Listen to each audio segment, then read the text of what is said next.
Listening to your favorite CJSW programming just got even easier with the brand new CJSW Radio app. With over 110 music shows, podcasts, and multicultural programs, you can listen to the shows you love and find new ones that fit with genres or categories you're interested in.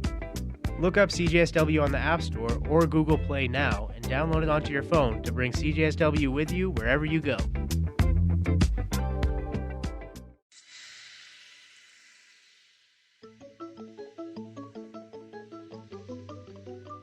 Hello and welcome to Accessible Airwaves on CJSW 90.9 FM. This program is dedicated to the education and exploration of disabled life, giving voice to the life and experience of people with disabilities. We cover a wide array of issues and disabilities. We are people who discuss issues we are passionate about and topics we are interested in. We show how disability is in the mind of the beholder. I am Adam Cairns, your host for this episode.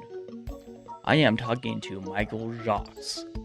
Michael is a writer of 2 books, Can't Read, Can't Write, Here's My Book. And second, I Belong, Can I Play? As he can't read or write, he has found a creative way to adapt to challenges and inspire many people. His father, Marcel, will be also participating and assisting Michael. Hello, and welcome to another episode of Accessible Airways on CJSW 9.9 FM. I'm Adam Cairns. I am talking to Michael Jacques. Michael is a writer of 2 books called Can't Read, Can't Write, Here's My Book. And the second, I Belong, Can I Play?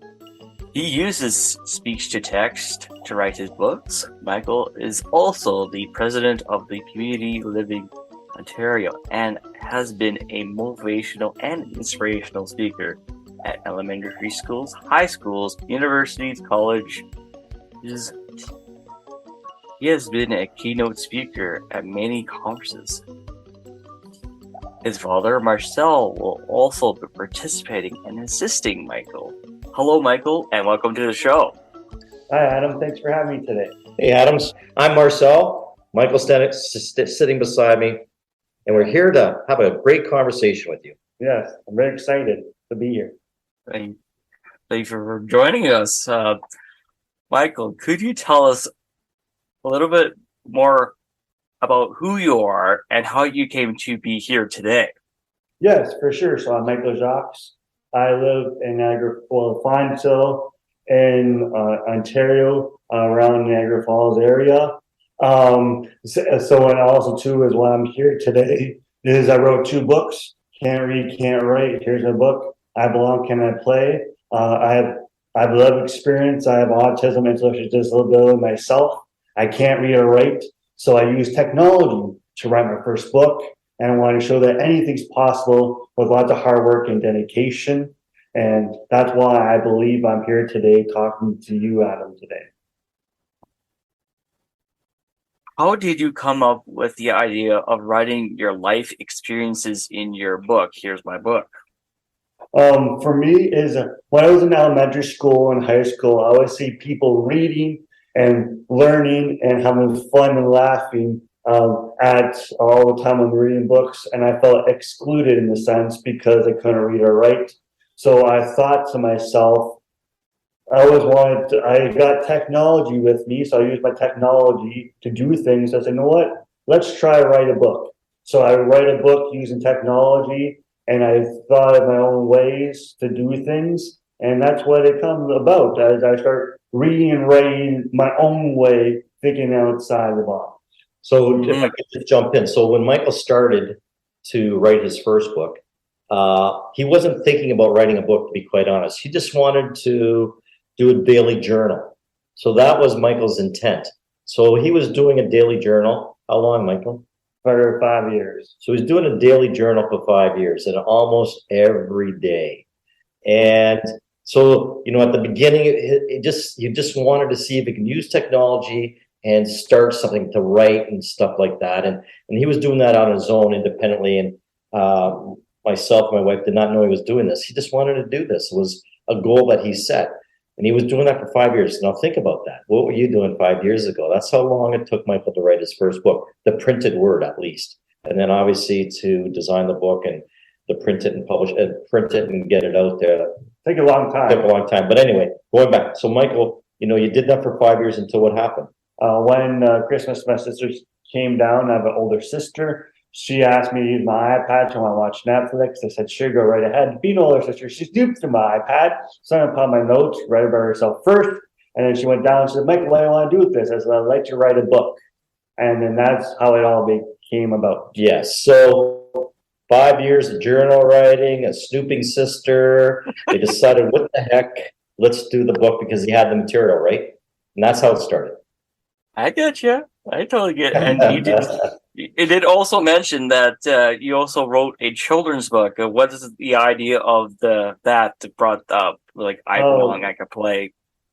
So with that one, it's a funny story. Well, because I always wanted to write a children's book, and people and everybody was when I was doing my presentations, and everybody asked everything about doing a children's book. I said yes. Well, what happened was there was a Heather Gale. She used to co-writer with me with I Belong and I Played. She reached out to me. She read my book she was my first book at a Sobeys store. She grabbed it, she bought it, she read the book, and she contacted me and she said, you know what? She said, hi, I am Heather Gale. I write children's books for a living. And she just said, are you interested to co-write with me a children's book? I said, you know what? Actually, I am, because I was thinking about doing that, but we don't know how to do it. So, sometimes life gives you opportunities and you just have to take it. So I just said, okay. So me and her were talking for a long time, not as long as my 5 years, my first book, but it was long enough time. And we had some people that reach out to us, and we were also another nonfiction book about my life in elementary school and belonging on teams. Because usually for me, like when I was talking about when I was in elementary school, I was excluded at recess time because I was tall. I was always the tallest person in the class. I was very clumsy. I didn't understand the rules, and when I didn't understand the rules, they would change them on me. And then so that's why. So I just say to the boys and girls when I do presentations for them, I just say, you know what? It's not about trophies. It's not about having fun. Include everyone. It makes you feel sad when not included. It doesn't matter if you have disabilities or not. You're still not included, and it makes you feel sad. So I talk about that, and I talk about Special Olympics as well. And I just said that was my team. So I talk about Special Olympics. It's very important to me to belong and to be part of a team, but also too is when it comes to for being team members for like my work where I am now, and a whole bunch of different things that help me be a team member. So it was interesting because at the very beginning when Michael started to answer your question, it was another author reached out to Michael, and the two of them collaborated. And I would say for about a year, talking about, because it's a nonfiction, it was all about Michael's story. And, the focus on that, came from the fact that when he was in elementary school, he was excluded at recess. And he said, I know he made a bit of a mistake there. Recess is all about having fun. It's all about having fun. And that was the whole thought through the book. And when he shares, because he does presentations in elementary school, he makes them aware of their behavior, students aware of their behavior, that when they exclude people, it makes them feel sad. And, they were not, a lot of times they're not being malicious. They just want the best team out there at recess because they want to win. And recess is not about winning. It's about having fun. So that's how that all started. And towards the end of the book, it talks about Special Olympics, because Special Olympics is really important to Michael. And that's where he learned his teamwork skills, those types of skills that are needed in his workplace, and being the president of Community Ontario and all those things. So, it was just great. And the fact that Heather reached out to us to do that book. Wow.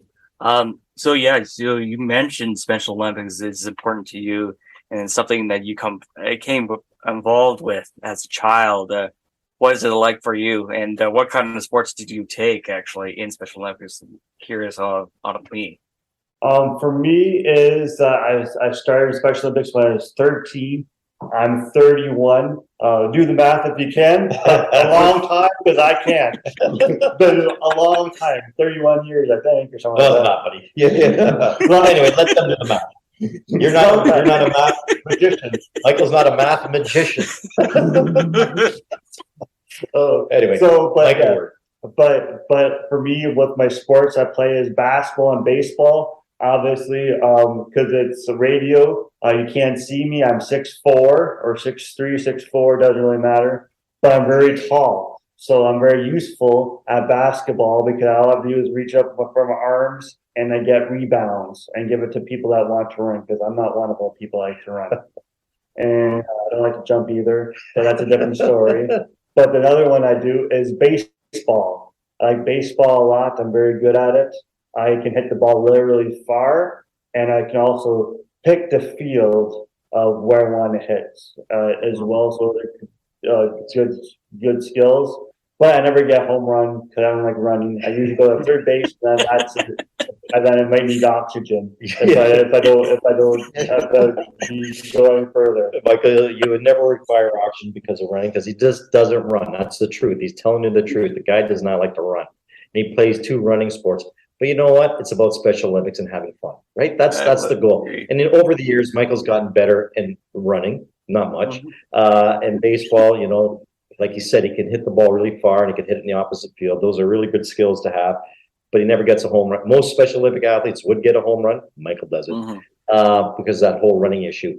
And the other thing in baseball, he doesn't like the bend either in baseball. So a lot of the ground balls just go through his leg. But that's another story.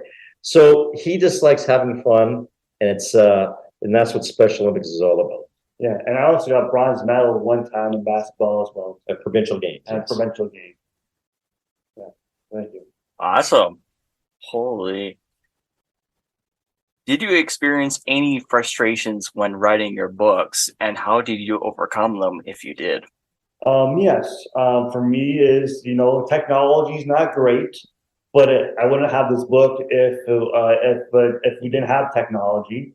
But for me, I have a speech impediment, so words come out incorrectly almost all the time because lots of different words that would make sense to me in my brain doesn't make sense to the technologies. Like for example, when I say dessert, come out desert. So basically, there's like some of those things are very frustrating for me. But we had to overcome them. I had to think of sometimes different words, different kind of meetings, things like that. Believe it or not, I even got writer's block.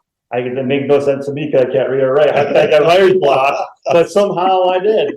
But there's some days where I did that, and I just kind of pace around downstairs in my lovely basement, and I just kind of figure out their own way. And you just have to think outside the skills, play it down for a little bit, listen to music, go for walks. Do whatever that you need to do so you're not frustrated anymore and just continue doing it because you can't give up in life when something's hard, as you guys know. So you just have to think outside the box and just keep on going. Yeah, so Michael using his technology, speech to text, he would, he had his iPad, he would speak into his iPad, then he'd have Siri play it back to him, and he'd hear those errors. Like the one he gave was dessert and desert. But another one that he talks about in his book was the word exactly. So when he spoke the word exactly into his iPad, what the iPad heard was Zach Lee. So Michael would hear that. He'd say, I didn't say Zach Lee. I said exactly. So those are the errors he would encounter. And, so he'd try to self-correct, try to think of another word, sometimes delete a word, delete a sentence, delete a paragraph, whatever the case might be. Never giving up, doing that for 5 years. When he speaks to elementary school students, he'll say, okay, if the teacher gives you 15 minutes to do a daily journal, you might get a half a page. But for Michael to get a half a page of text, doing it that way, speaking in the iPad, Siri play it back, self-correct, it might take him an hour just to get a half a page of text. Did that 5 years. Like I keep going to 5 years. That's a long time, never giving up. But he had a goal. He wanted to do something. So anyway, I did it. He did it. Woohoo! Yeah. A member of Accessible Airways uses technology to support communication? Was it easy for you to write your book with your iPad? And how long have you been using your speech to a text app? For me, is like I said, it was challenging sometimes, but I used it my speech and text technology app for a while. I actually used it. I figured out in high school. I think it was high school. We used different technologies, but speech to text technology helped me the best. And at first, it was frustrating, but this is the technology helped me talk to my friends. My friend Daniel on Facebook, Twitter, and things like that, and Instagram. Is it perfect? No, but you have to keep on going back to it. If we didn't have it, I would not be talking to people, and things like that. So it's not the best, but hey, it worked for me. And there's sometimes where I talk to people, and just because, like, for me, I have to copy and paste it and things like that, and then you have like 10 or 11 more text messages or the Facebook things or some of that to go through.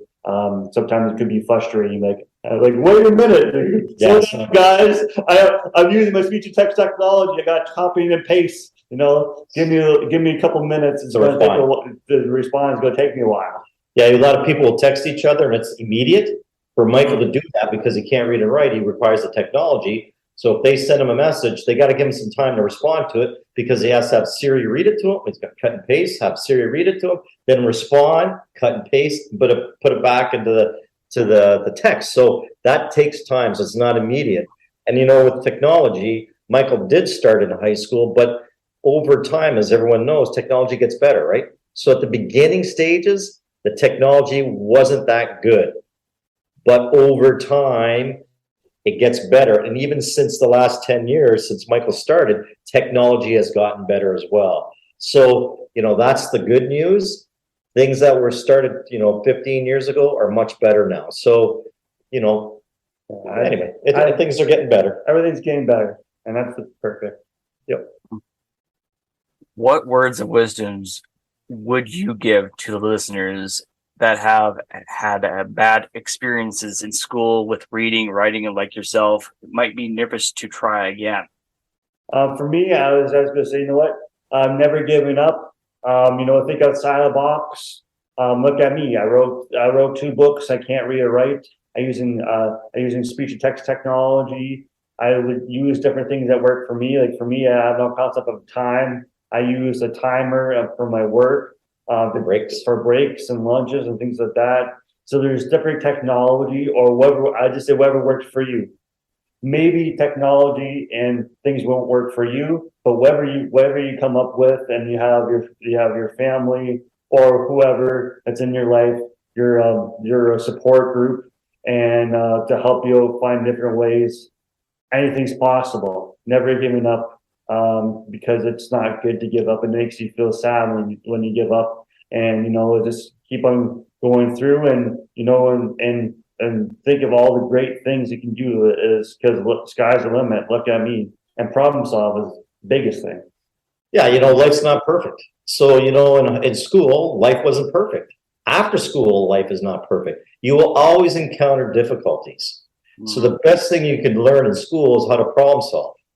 And you learn from your mistakes too. You might make a mistake, but you'll learn from it. But so you develop those really good problem solving skills in school that will be with you for your life, because school is not going to be with you forever. Those teachers and educators aren't going to be with you. Here in Ontario, Michael, high school kids can stay in high school to age 21 if they need to, or 7 years of high school. So Michael stayed right to 21. But you know what? The best thing was him to develop those independent skills. And was it frustrating? Sure. But that didn't stop him. He focused, the educators focused on everything that Michael could do. And those weaknesses, think outside the box. And, you can't get frustrated. You can, but you don't let that stop you from moving forward and being successful, and develop those problem-solving skills. And also to acknowledging it, and and to be like, what, this is very frustrating. Because I have no problem saying it's very frustrating, but you have to overcome it. You can't let it dwell and not define you, and all that stuff. What a great. You gotta move forward. Move forward. Mm-hmm. Totally. We found it very compelling that you created your books and run your business with help of those around you. Could you tell us what the roles are and why you wanted your friends, family to be part of this experience? Yes, so I just say that it's like I have a village in my area in Foncho. I had lots of support for everybody, but my sister, she's a graphic designer, so she helped me design my books, my everything that you see, my websites, everything else. With her and her husband and some of her friends that helped over with me over the years of creating my books, designing my books, doing the drawings that you would see if you saw my books, things like that. Heather Gale came in and give me a chance to write a children's book. My mom was the biggest fan. She would take a microphone or this podcast we're talking right now. If she was with us. If she was with us, I would not have one word in. If you think me and my dad are talkers, there's nothing compared to my mom. Hours. But it's a good thing sometimes. And also is that my dad is the brains. He is the finance and all those things. He give me places and all that stuff. So he does the rest of the stuff: shipping, business, driving me around, all that stuff, keeping me on track, all that stuff. That's why he's here today, to keep me on track, all that stuff. And then you have your organizations that you've been involved with? I have all my organizations I'm involved with as well. So basically, because like some of Dad said, I'm the president for Cool, Ontario. It's not a tokenism. It's like because I have lots of stuff to offer and they can see it and they see my potential and they can see that I can actually run the board and things like that. So I have help, yes, but my dad is never really a part of like with me lots of times. It's just me running the business when it comes to Community Ontario. And also too is that for Special Olympics as well and Rotary Club. I'm part of my local Rotary Club as well. And also too is giving back is very important. And so anything else? Well, so Michael's I think hit the key partners, but we also has Sobeys, absolutely. Because he works at Sobeys, been there how many years? 13 years. 13 years. Mm-hmm. So these organizations like Community Living, Special Olympics, Sobeys, they were part of Michael's journey as well. Because when Michael was younger, we relied on the local community living organizations to support Michael. We relied on Special Olympics to provide that support from a physical aspect, to develop team skills and things of that nature. And Sobeys as well. They certainly helped him develop his team, work abilities and things of that nature. So there's other organizations that have, over the years, that helped Michael get to where he's at now. And they always saw my full potential, and they made sure that I can do what I can do, and they all that stuff like that. So they do lots of different things. They didn't feel sorry for me. They made sure that I do the work correctly and all things like that. And if they have any questions, they always give me the support. But they made sure all that stuff. So yeah, lots of stuff. Mm-hmm. Yeah. So we understand that you volunteer your time locally, provincially, and federally. Yes. Could you tell us a little bit more about what you do for your volunteer work? For volunteering, so you've sort of touched upon a little bit. I touched upon it a little bit. So I am president for Cool, Ontario, and also too is that I'm also part of the Rotary Club. And also I'm part of MAXI as well, Special Education for the School Board. I'll just jump in real quick just to tighten it up a little bit. So yeah, Michael volunteers locally with the Rotary Club, and everyone knows about the Rotary Club. He also volunteers provincially. As he said, he's the president of Community Living Ontario, which they're responsible. There's about 105 organizations, local community living organizations, that are part of Community Ontario. So that's a provincial organization, and their functions to ensure that people with intellectual disabilities live, thrive, and work in their own communities. So they provide support to the local community living organizations. And he's president of that. And because he's president of Community Living Ontario, he happens to be part of Inclusion Canada, which is the federal equivalent of Community Living Ontario. So all the provinces and territories, they meet a few times a year, and their mandate is to ensure people with intellectual disabilities that their needs are being met locally in their own communities. Obviously, the Inclusion Canada, there's a lot of politics involved in working with MPs to ensure things happen. Michael being president of Community Living Ontario, there's lots of provincial organizations, so provincially ensuring that people's needs are being met in their own communities. So he does that, and so he has a powerful voice. He has a strong voice. In addition, the Minister of Education 3 years ago in Ontario appointed Michael to a committee. They meet three times a year. And basically, this committee provides advice to the Minister of Education on issues of special education in all the schools in Ontario from kindergarten to grade 12. So he's been doing that for 3 years now. And it's an interesting committee because there's about 35 people that sit there, and they provide advice to the Minister of Education on special education. Yeah. Michael's the only one that has lived experience at that committee. So Michael does have a strong voice there as well. So he's left education high school 10 years ago, but he still has a huge impact on special education in the province of Ontario. So he does that as well. So does he volunteer? Absolutely. He gives back to his community, which is really, really important. Yes. Oh, oof. Michael, you have also done presentations and talks with different groups of people. Can you tell us what it's been like for you and what places you have been able to present to? Yes, I speak to universities, colleges, agencies, elementary schools, high schools, community, so the community living stuff as well, but also in the community where I'm from, EAs, teachers. I also went to police college yesterday in Elmer, do police college. So basically there's 450 candidates every year. I've been there for 5 or 4 years, not 100% sure. But a long time, so everybody knows me now. Everybody says, hi, how's it going in the community? And things like that, it's very important to talk to everybody, reach to them, and to show that everything's possible. And I'm very grateful. I also do school boards as well. And I think that's everybody. I think I touched on everything.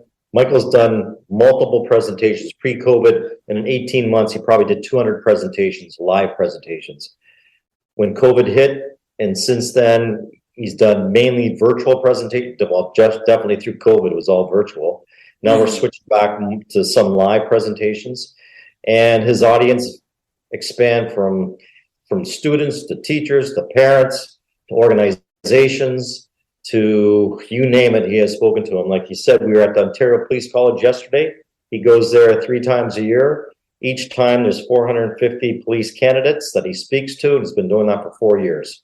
So over the last 4 years, every police officer in the province of Ontario, the new ones, have heard Michael's story.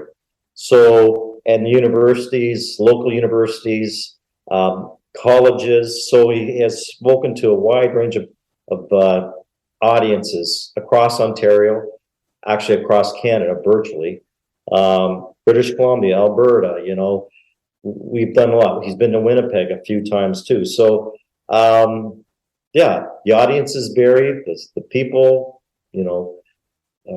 want to hear Michael's story, and it's one of inspiration to inspire others to know that anything is possible.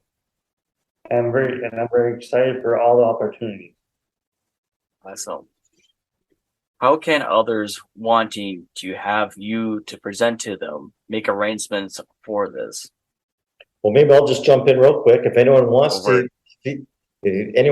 know more about Michael, you just go to his website, www.here'smybook.com. That's one word, here's my book.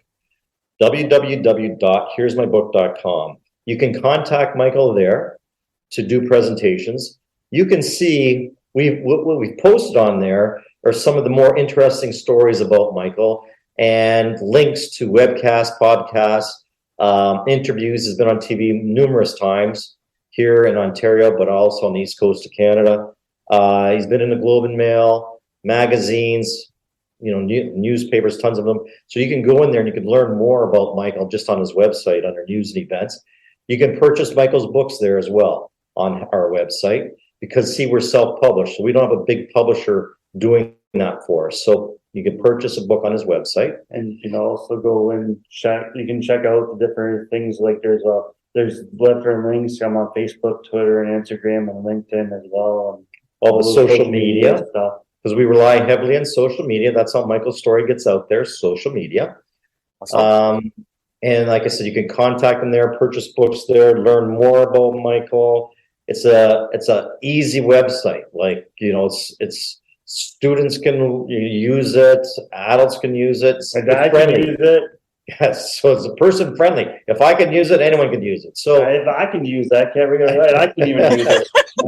So there you go. It's an easy website to maneuver, get through. So there's lots of stuff there. Again, it's www.here'smybook.com and check it out.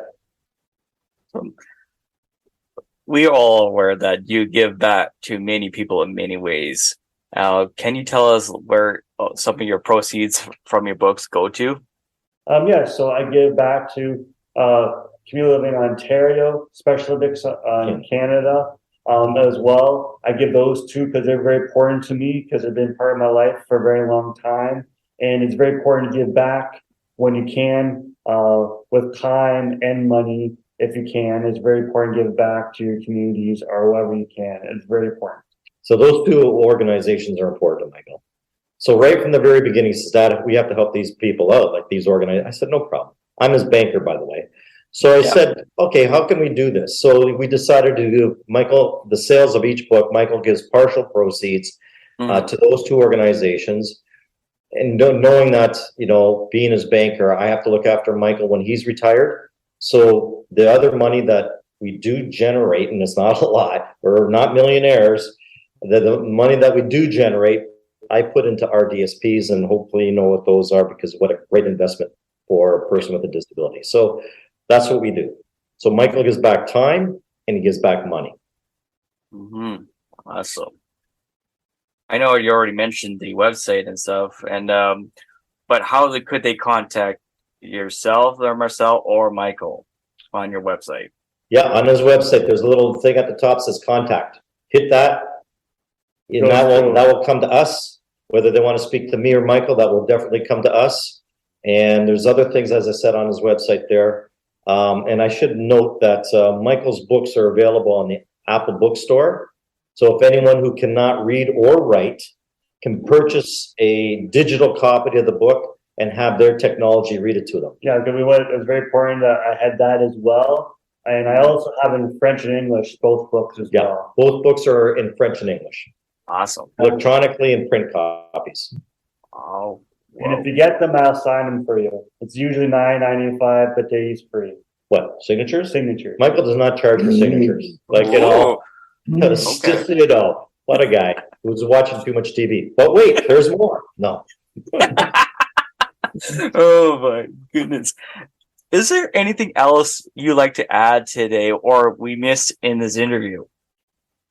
For me, no, just to never give up. Anything's possible. And thank you very much for having me today. And talk to you soon. And have a great day. I'm very excited to be here, Adam. Yeah, and you know what? For any of your listeners, if they want to know more about Michael, want to talk to Michael, want to buy a book, want to contact him for a presentation, it's his website. Here's mybook.com. Did we ever talk about how much the books are? Oh, no, I guess we haven't. We should give you that information. Yes. Please do. Can't read, can't write. Here's my book. Those are $20 plus HST. His second book, I Belong, Can I Play? They're $14 plus HST. So that's the cost of the books. And if you're ordering them online, obviously I have to add a shipping cost to it too. But anyway, that's the cost of the books. And it's Michael's ultimate goal is to share his story, to change the mindset of people, change their thinking process, know that anything is possible. Because look, Michael can't read, can't write. He's got autism, intellectual disability, and look what he has accomplished. I mean, We've only spoken a little bit about what Michael's accomplished. There's a lot more. There's a lot more. You know, Michael's received international recognition through the Queen's Commonwealth Trust as well. And that's, you know, if you're not familiar with the Queen's Commonwealth Trust, just check out their website. It was established by Queen Elizabeth 4 years ago. And it's to showcase young adults making a change in the 53 Commonwealth countries. Well, Michael's story is there. And he's a change maker. So he now has international recognition from around the world, you know. So we're very proud of Michael when you reach that part of his life from a person that can't read and write being recognized internationally in the Queen's Commonwealth Trust. So, and that's just, you know, we could go on and on and on, but anyway. We don't have that much time. Yeah, that's right. We don't have much tape. Anyway, that's it. Good. Thanks for having us. Thank you. Oh, no worries, and thank you for joining us.